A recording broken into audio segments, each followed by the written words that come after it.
New energy అనే ఈ పుస్తకాన్ని రచించింది రేవతి గారు. ఈ భాగంలో 2వ అధ్యాయమైన నాంది గురించి తెలుసుకుందాం. 2003 జనవరి మొదటి వారంలో తిరుపతిలో జరిగిన కార్యకర్తల సమావేశానికి పత్రిగారు నన్ను పిలిపించారు. అక్కడ నాకు ఒక బాధ్యత అప్పగించబడింది. పైలోకాల వాళ్ళు మానవులందరి ఆరాలను పరిశీలించి స్టాటిస్టిక్స్ లెక్కలు తీసుకున్నారట. దానికి సంబంధించిన వివరాలన్నీ క్రిమ్సన్ సర్కిల్ అనే వెబ్సైట్లో ఉన్నాయి. దానిని జూన్ నాటికి ఒక రిపోర్ట్ లాగా అందివ్వాలి అన్నారు. అనువాదం అంటే నాకు చాలా ఇష్టం అన్నమాట నిజమే. నాకు తెలిసిన దానిని ఇతరులతో పంచుకోవడం అంటే నాకు అలవాటే. కానీ ఇలా ఒక బాధ్యతగా ఆయన అప్పచెప్పేసరికి అమ్మ బాబోయ్ అనుకున్నాను. ఇంటికి తిరిగి వచ్చేశాను. అంతవరకు నా కంప్యూటర్కి ఇంటర్నెట్ కనెక్షన్ తీసుకుందామా వద్దా అనే మీమాంసలో ఉన్నాను. ఇక ఇప్పుడు ఆ మీమాంసకు తావే లేదు. తీసుకొని తీరాలి. తీసుకున్నాను. ఆ వెబ్సైట్లోకి వెళ్ళాను. నిజం చెప్పొద్దు, నాకు కంప్యూటర్ గురించి తెలిసింది చాలా కొంచెం. నా మిడిమిడి జ్ఞానంతో ఆ వెబ్సైట్ పేజీల్లోకి వెళ్లడం కష్టమయ్యింది. ఇటు వినడానికి కానీ అటు చదవడానికి కానీ కుదరక నానా పాట్లు పడ్డాను. ఫిబ్రవరి నెలాఖరు వచ్చేసింది. ఇంకా ఎక్కడ వేసిన గొంగళి అక్కడే ఉంది. దాంతో ఒకరోజు విపరీతమైన కోపం వచ్చేసింది నాకు. నేరుగా టోబయాస్తోనే తగవు పెట్టుకున్నాను. ఏమనుకుంటున్నావు నువ్వు? నువ్వు చెబుతున్న దానిని నలుగురికి అందివ్వాలని నేను తాపత్రయపడుతుంటే నీకు చీమ కుట్టినట్లయినా లేదా? నేను ఇప్పుడే నీ ఇంటర్నెట్ సెంటర్కు వెళుతున్నాను. వచ్చి నాకు అక్కడ ఈ వెబ్సైట్లు ఎలా ఓపెన్ చేయాలో చూపించు. పద అంటూ నెట్ సెంటర్కి వెళ్ళాను. వెబ్సైట్లోకి వెళ్లిన మరు నిమిషం నాకే తెలియకుండా కరెక్ట్ పాయింట్ని క్లిక్ చేయడం, వెబ్ పేజీలు నా కళ్ల ముందు ఓపెన్ కావడం చూసి బిత్తరపోయాను. టోబియాస్కి థ్యాంక్స్ చెప్పి ఇంటికి పరిగెత్తుకొచ్చాను. చాలా ఆనందంలో తేలిపోతూ గబగబా ప్రింటౌట్లు తీసుకుని చదవడం మొదలుపెట్టాను. అందులో టోబియాస్ చెప్పే కొన్ని విషయాలు ముక్కలుగా ఉన్నాయి, సింబాలిక్ గా కూడా ఉన్నాయి. వాటి పట్ల ఒక సమగ్రమైన అవగాహన ఏర్పడాలంటే ఇంకా కొన్ని వివరాలు అవసరం. అప్పుడే లింకులు సరిపోతాయి. విషయం మరింత బాగా అర్థమవుతుంది. మరైతే ఆ లింకుల్ని పట్టడం ఎలా ఎలా ఎలా? మళ్లీ తపన. జూన్ దగ్గర పడుతోంది. అసమగ్రంగా నాకే సరిగ్గా అంతుపట్టని విధంగా ఉన్న ఈ మెటీరియల్ని నేనెలా బయటకు తెచ్చేది? ఇది ఇలా ఉండగా నెల్లూరు పిరమిడ్ మాస్టర్ ఆనందరావు గారి ఇంటికి వెళ్ళినప్పుడు మాటల సందర్భంలో ఆయన వాకిన్ల గురించిన వెబ్సైట్ చూడండి అన్నారు. ఇంటికొచ్చాక ఆ వెతుకులాట మొదలుపెట్టాను. అక్కడ అనుకోకుండా మరో వెబ్సైట్ తగిలింది. నేను వెతుకుతున్న లింకులు దానిలో దొరికాయి. మరికొన్ని వెబ్సైట్లు కూడా దొరికాయి. మనలో సిన్సియర్ ఆలోచన, తపన ఉండాలే గాని మార్గం వాళ్లే చూపుతారు. దారి అదే ఏర్పడిపోతుంది. మొదట్లో కొంతకాలం ఈ విషయాన్ని ఎలా తేవాలో అర్థం కాలేదు. టోబియాస్ మెటీరియల్ సిరీస్గా ఉంటుంది. ఆగస్టు మొదలుకొని మరుసటి ఏడాది జూలై వరకు ఒక సిరీస్ చొప్పున ఉంటుంది. ఇలా 1999 ఆగస్టు నుండి వరుసగా సిరీస్లున్నాయి. ఒక్కొక్క సిరీస్లో నెలకొక పాఠం చొప్పున 12 పాఠాలుంటాయి. ఏ పాఠానికి ఆ పాఠంగా అనువదించాలా, లేక అన్ని పాఠాలను కలిపేసి మొత్తం సారాన్ని తీసుకురావాలా అని కొన్ని నెలలు తర్జన భర్జన పడ్డాను. 1-4 సార్లు ఆ సిరీస్ని చదువుతున్నాను కాబట్టి నాలో వాటి అవగాహన పెరగసాగింది. ఎలా వ్రాసినా దానిలోని ఎనర్జీని చదువరులకు అందేలాగా చూడమని అశోక్ అనే నెల్లూరు ధ్యాని అన్న మాటలు నా చెవిలో మారుమోగుతున్నాయి. 2004వ సంవత్సరం సగానికి పైబడుతోంది. ఇంకా జాప్యం చేసి లాభం లేదు. నీళ్లలోకి దూకితో కానీ ఈత రాదు. దాంతో మొదలుపెట్టేశాను. మొదటి దానిని ధ్యానాంధ్రప్రదేశ్ పత్రికకు పంపాను. క్రమేణా ఎలా విషయాన్ని తీసుకురావాలో దానంతటదే మలుచుకుంటూ రాసాగింది. ఈ జ్ఞానాన్ని అందిస్తున్నది కేవలం టోబయాస్ మాత్రమే కాదు. ఎన్నో చోట్ల ఛానలింగ్లో ఎంతో మంది ఆవలి వైపు వాళ్లు మాట్లాడుతున్నారు. ఎవరి రీతిలో వాళ్లు సమాచారాన్ని అందిస్తున్నారు. ఆ సమాచారాన్నంతా క్రోడీకరిస్తే మనకు పూర్తిగా విషయాలు, పరిస్థితులు బోధపడతాయి. నిజమైన సమాచారం ఎవరు అందించినా ఒకేలాగా ఉంటుంది. కాకపోతే వాళ్లు చెప్పే విధానంలో మార్పు ఉంటుంది. ఇందులోని విషయాలు పైపైన చదివి చెప్పేస్తే అయిపోయేవి కాదు. ఆచరిస్తే తప్ప సరిగ్గా బోధపడని విషయాలివి. కలం పట్టుకున్నది నా చెయ్యే అయినా ఆ కలం నుంచి ప్రవహిస్తున్న జ్ఞానం కొందరందించిన సహకారం వల్ల ఏర్పడింది.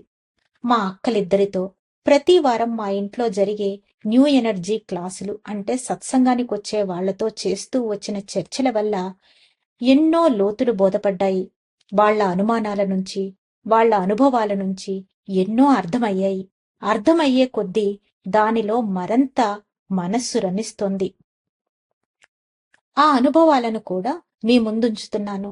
వాటితో పాటు అనుభవాలను పొందిన వారి నుంచి నేరుగా వినిన విషయాలను కూడా ఇందులో పొందుపరచడం జరిగింది. ఒక చక్కని మార్గాన మనల్ని టోబయాస్ నడుపుతున్నాడు. టోబయాస్ మొదట్లో చెప్పేదానికి, తరువాత చెప్పేదానికి తేడా కనబడవచ్చు. దాని అర్థం అతను తప్పు చెబుతున్నాడని కాదు. కొన్ని కోణాల్లో మనల్ని అంచెల వారీగా నడిపించడం కోసం అలా చెప్పడం జరుగుతుంది. మనం ఆ ఈలు నేర్చుకునే దశలో ఉన్నప్పుడు కొన్ని పనులు చేయమని చెప్తాడు. వాటిని ఆ దశలో మనం పాటిస్తే మనకే ప్రయోజనం. అప్పుడు వాటి గురించి అర్థమవుతుంది. తరువాత దశలో వాటిల్లో కొన్ని పనులు చేయవద్దని, మరికొన్ని కొత్త వాటిని పాటించమని చెబుతాడు. ఆ క్లాసులకు ఇది కరెక్ట్ అనే కదా చెప్తాం. మొదటి క్లాసులో లేదు అని చెప్పిన దానినే 10వ క్లాసులో ఉన్నది గాని పట్టించుకోకు అంటాడు. అనుక్షణం మన ఎనర్జీని బేరీజీ వేసుకుంటూ మనల్ని నడపాలి కదా. అతను చెప్పేవి చెప్పినట్లుగా మనం ఆచరిస్తూ పోతే వాటి ఫలితం ఎంత అమోఘంగా ఉంటుందో చూస్తే మనకే చెప్పలేని ఆనందం కలుగుతుంది. మొదటి మెట్టు ఎక్కిస్తే రెండవ మెట్టు ఎక్కడానికి ఆలోచన వస్తుంది. మూడవ దానికి ప్రయత్నం, ఆ పైదాన్ని ఎక్కేయగలగడం, ఇలా ఎదుగుతాం. ఈ ప్రయత్నమే టోబయాస్ చేస్తున్నది. అంచెల వారీగా మనకు విషయాలు బోధపడేలా చేస్తూ మనకు సహాయం చేస్తున్నాడు.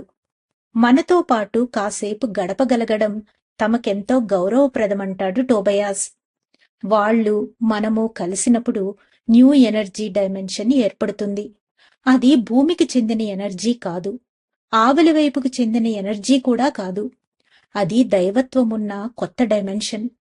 మనము మనసు విప్పినప్పుడు, భౌతికంగా లేని వారిని మనం ఆహ్వానించినప్పుడు అది ఏర్పడుతుంది. ఇప్పుడిక్కడ ఏర్పడుతున్నది అదే. ఈ పుస్తకంలో మనకు కొన్ని ఆంగ్ల పదాలు కనబడుతుంటాయి. సైన్స్కు సంబంధించిన పదాలు కూడా కనబడుతుంటాయి. వాటిని మనం అర్థం చేసుకుంటే చెప్పుకుంటున్న విషయాలు మనకు బాగా బోధపడతాయి. ఎనర్జీ, ఫ్రీక్వెన్సీ లాంటి పదాలు కనబడతాయి. వాటిని గురించి కొద్దిగా చెప్పుకుందాం ఇక్కడ. ఎనర్జీ అంటే శక్తి. ఇది ప్రకంపన రూపంలో ఉంటుంది. ప్రకంపన అంటే అలలు అలలుగా కదిలే శక్తి అన్నమాట. ఎత్తు పల్లంగా అలలుగా కదులుతుంటుంది శక్తి. ఇది శక్తికున్న సహజ లక్షణం. ఎనర్జీ ప్రకంపనాలుగా కదులుతూ ఉంటుందన్నమాట. అయితే ఈ ఎత్తు పల్లాలు మన మామూలు కంటికి కనబడవు. ఒక గీతను నడిమధ్యన అడ్డంగా గీసి దానికి పైకి క్రిందికి వెళ్లేటట్లు అలను గీస్తే అలా గీసిన గీత అడ్డగీత నుంచి పైకి వెళ్లి దిగి క్రిందికి వచ్చి తిరిగి పైకి లేచి మధ్యలో గీతను చేరుకున్నప్పుడు అలాంటి ఒక ఎత్తు ఒక పల్లమును కలిపి అలా అంటాము. ఒక క్షణానికి ఆ ఎనర్జీ నుంచి ఎన్ని అలలు వస్తాయో ఆ అలల సంఖ్యను ఫ్రీక్వెన్సీ అంటాము. ఫ్రీక్వెన్సీని అలల సంఖ్య అని కూడా అనవచ్చు. ఉన్నత ఫ్రీక్వెన్సీ అంటే క్షణకాలంలో ఎక్కువ సంఖ్యలో వచ్చే ప్రకంపనాలుండే స్థాయన్నమాట. అంటే అలల సంఖ్య పెద్దదిగా ఉంటుంది. దిగువ ఫ్రీక్వెన్సీ అంటే తక్కువ సంఖ్యలో అలలు వచ్చే ప్రకంపన స్థాయి. అలల సంఖ్య తక్కువగా ఉంటుందన్నమాట. ఒక ప్రదేశంలో ఒకటి కన్నా ఎక్కువ ప్రకంపన స్థాయిలు ఉండవచ్చు. మన భౌతిక శరీరంలోనే, అంటే మన భౌతిక శరీరం ఉన్న చోటనే మన సూక్ష్మ శరీరం అంటే ఆస్ట్రల్ శరీరం కూడా ఉంది కదా. రెండూ ఒకే చోట ఉన్నా ఒకదాని వల్ల మరొక దానికి ఎలాంటి ఆటంకము లేదు కదా. మనం మన ఫ్రీక్వెన్సీని అంటే అల సంఖ్యను మార్చుకున్నట్లయితే చాలు. భౌతికమైన కళ్లకు అంటే భౌతికమైన అల సంఖ్యలోని కనబడినవి చూడగలుగుతాము. ఒకానొక ప్రకంపనను మనం భౌతికమైన కళ్లతో రూపంలాగా చూడగలుగుతాము. ఒకానొక ప్రకంపనను మనం భౌతికమైన చెవులతో శబ్దంలాగా వినగలుగుతాము. మనం చూసేవి, వినేవి అన్నీ ప్రకంపనాలే. అన్నీ నిర్దిష్టమైన అల సంఖ్యలే. ఆధ్యాత్మిక సాధన బాగా చేసినప్పుడు వేరే అల సంఖ్యలో ఉన్న ఒక ప్రకంపనను మన భౌతికమైన చెవులతో కాక వేరే విధంగా అంటే భౌతికాతీతంగా శబ్దరూపంలో వినగలుగుతాము. టెలిపతి ఇలాంటిదే కదా. అలాగే మరో ఫ్రీక్వెన్సీలో ఉన్న అల సంఖ్యను భౌతికమైన కళ్లతో కాక వేరే విధంగా చూడగలుగుతాము. దీనినే దివ్య దృష్టితో చూడడమని, మూడవ కంటితో చూడడమని అంటారు. అలా చూడగలిగిన వాళ్ళల్లో ఏదో శక్తి ఉందని మనం అనుకుంటాము. ఈ పుస్తకాన్ని ఒక నవల చదివినట్లు చదివేస్తే సరిపోదు. చదివే కొద్దీ లోతులు అర్థమవుతాయి. అవగాహన పెరుగుతుంది. మరింత బాగా అర్థమవుతుంది. టోబయాస్ వాళ్ల చిటికెన వేలు పట్టుకొని నిశ్చింతగా ముందుకు సాగుదాం. ఇలా చెప్పుకుపోతే చాలా ఉంది. అసలు విషయంలోనికి ఇప్పుడు వద్దాం. టోబయాస్ పరిచయం. 1997లో ఒకరోజు జెఫ్రీ హాఫ్ వ్యాపార నిమిత్తమై విమానంలో ప్రయాణం చేస్తున్నాడు. మనం కారుల్లో, ట్రైనుల్లో ప్రయాణం చేసినంత సామాన్యంగా అమెరికాలో విమాన ప్రయాణాలు జరుగుతుంటాయి. ఒక బిజినెస్ మీటింగ్ పూర్తి చేసుకుని జెఫ్రీ ఇంటికి తిరిగి వెళుతున్నాడు. ఆ ప్రయాణం రాత్రిపూట జరుగుతోంది. విమానంలో లైట్లు ఆర్పేశారు. గుడ్డి వెలుతురు పడుతోంది. అందరిలా జెఫ్రీ కూడా రిలాక్స్ అవుతూ వెనక్కి వాలి కళ్ళు మూసుకుని కూర్చున్నాడు. టోబయాస్ అతని ముందు ప్రత్యక్షమయ్యాడు. టోబయాస్ కాంతి శరీరంతో ఉన్నాడు. అతన్ని పలకరించి చాలాసేపు మాట్లాడాడు. మాట్లాడి మాయమైపోయాక జెఫ్రీ ఉలిక్కిపడ్డాడు. చుట్టూ చూశాడు. ఆ కాంతి తనకు మాత్రమే కనపడిందని, తానతనితో పెదవి విప్పకుండానే మాట్లాడాడని అతనికి అర్థమయ్యింది. అలా జెఫ్రీకి టోబయాస్ పరిచయమయ్యాడు. అప్పటికి జెఫ్రీకి ఆధ్యాత్మిక విషయాల పట్ల చాలా ఆసక్తి ఉంది. 25 ఏళ్ల క్రితం ఇతనొక స్నేహితుడిని హిప్నటైజ్ చేయడం, ట్రాన్స్లోకి వెళ్లిన ఆ మిత్రుడు తన గత జన్మలను గురించి వరుసబెట్టి చెప్పటం మొదలుపెట్టేసరికి జెఫ్రీకి జీవితంలో తొలిసారిగా ఆధ్యాత్మికత పట్ల, అతీంద్రియత పట్ల ఆసక్తి కలిగింది. తరువాత కొన్ని సంవత్సరాల పాటు వాటిల్లో మునిగిపోయి వాటిని అధ్యయనం చేశాడు. ఆ తరువాత 20 ఏళ్ల పాటు ప్రాపంచిక విషయాల్లో పడిపోయి వ్యాపారం చూసుకుంటూ ఉండిపోయాడు. అయితే 1995లో అతని ఆధ్యాత్మిక ప్రయాణం తిరిగి కొనసాగింది. పరిచయస్తులెవరో క్రయాన్ చార్లింగ్లో లీ కారోల్ రాసినటువంటి ది ఎండ్ టైమ్ అనే పుస్తకాన్ని అతనికిచ్చారు. ఈ పుస్తకం మన కలియుగాంతం లాంటిది.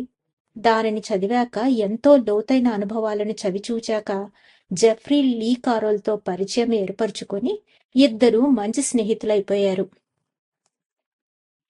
అటువంటి సమయంలో ఊహించని విధంగా టోబయాస్తో పరిచయం ఏర్పడింది జెఫ్రీకి. చాలా నెలల వరకు అసలు అతనెవరో, ఎక్కడి నుండి వచ్చాడో జెఫ్రీకి తెలియలేదు. వీళ్ల పరిచయమైన తొలి రోజుల్లో టోబయాస్ మాటలు అతనికి అంత స్పష్టంగా వినపడేవి కావు, అర్థమయ్యేవి కావు. అందువల్ల అతను కొంతవరకు విషయాన్ని ఊహించుకోవలసి వచ్చేది. రేడియోలో దూరంగా ఉన్న స్టేషన్ పెట్టుకుని వింటే ఎలా ఉంటుందో అలా ఉండేది. టోబయాస్ ఉన్న ఫ్రీక్వెన్సీ వేరు, జెఫ్రీ హాఫ్ ఉన్న ప్రకంపన వేరు. ఇతను భౌతిక స్థాయిలో ఉంటే అతను అభౌతిక స్థాయిలో ఉన్నాడు. కనుకతో అతనితో మాట్లాడాలంటే జెఫ్రీ ఆ ప్రకంపన స్థాయిని తాకాలి. అప్పుడే టోబయాస్ మాటలు వినపడతాయి. అలా వేరే ఫ్రీక్వెన్సీలోకి వెళ్ళగలగడం అలవాటయ్యే వరకు అన్ని మాటలు స్పష్టంగా వినపడవు. ఇదిలా ఉండగా ఒకరోజు జెఫ్రీ అడిగేశాడు టోబయాస్ను, అసలు నువ్వు ఎవరివి అని. బైబిల్లో చూడు తెలుస్తుంది అన్నాడు టోబయాస్ గడుసుగా. బైబిల్లో అతని పేరు ఎన్నడూ కనీ విని ఎరుగడు జెఫ్రీ. హోటల్ గదికెళ్లి గిడియన్ వారి బైబిల్లోని పాత కొత్త నిబంధనలు రెండూ తిరగేశాడు. లాభం లేకపోయింది. ఒక స్నేహితుడిని కంప్యూటర్లో చూడమని అడిగాడు. అయినా ఫలితం లేకపోయింది. అసలు టోబయాస్ అనేవాడు నిజంగా ఉన్నాడా? తన తలలో తనకు వినబడుతున్న గొంతు ఎవరిది అనే ఆలోచనలో పడ్డాడు జెఫ్రీ. ఎంతకీ విషయం తేలకపోవడంతో విపరీతమైన చికాకు వచ్చేసింది. ఆవలి వైపు వారితో వ్యవహారాలెప్పుడూ ఇలాగే ఉంటాయి. మనకు చేతనైనంత మనం చేసి ఇక చేతకాక పిచ్చి పుట్టినట్లయి గట్టిగా విసుక్కునేంత వరకు జటిలంగా అనిపించిన సమస్య ఎలా విడిపోయి ఉంటుందో చూస్తే మనకే ఆశ్చర్యం అనిపిస్తుంది. నక్షత్రమిత్రుల రచయిత్రికి కూడా ఇలాంటి పరిస్థితి ఎదురు కావడం గమనార్హం. ఆ దశలో టోబయాస్ కథ బయటపడింది. తాను ఒకప్పుడు బైబిల్లో ఉండేవాడినని, దానిలో నుంచి తనను తన్ని తగిలేశారని చెప్పడం మరిచిపోయాడతను. బైబిల్ నుంచి తొలగించబడిన గ్రంథాలన్నీ అపోక్రిఫాలో ఉంటాయి.